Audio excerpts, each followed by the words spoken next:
আসসালামু আলাইকুম রহমতুল্লাহ। পৃথিবীতে আল্লাহ তাআলা দুইটা নিয়ামত আমাদেরকে দিয়েছেন, সবচেয়ে সেরা নিয়ামত যেগুলো বলা হয়। তার মধ্যে একটা হচ্ছে যে মা বাবা। যার মা বাবা আছে এটা হচ্ছে সবচেয়ে সেরা একটা নিয়ামত। যে মা বাবাকে সেবা করছে, যে মা বাবার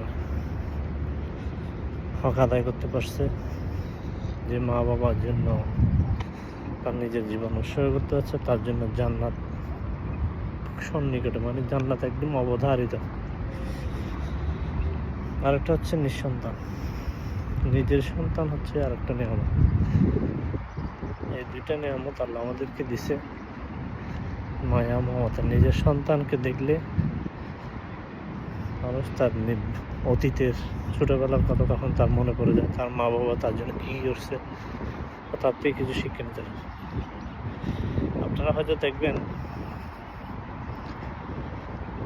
অনেক সন্তান আছে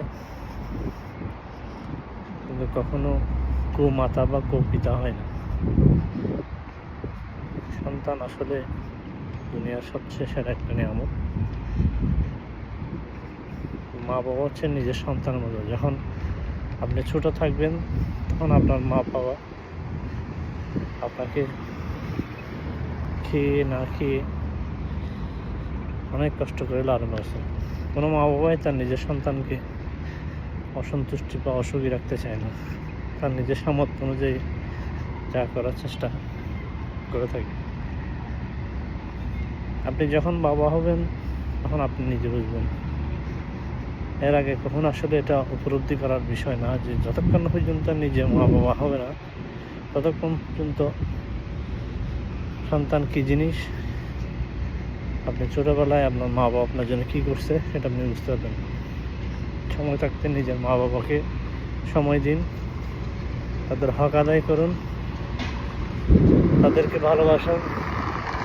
মায়ের পায়ের নিচে তো বেঁচতে হয়, এটা তো রাসূলুল্লাহ সাল্লাল্লাহু আলাইহি ওয়াসাল্লাম আমাদেরকে বলেছে তিনবার মায়ের ঘরে হচ্ছে যে বাবা। মা বাবা দুজনেই আসলে একটা নিয়ামত। ভালো থাকবেন, সুস্থ থাকবেন।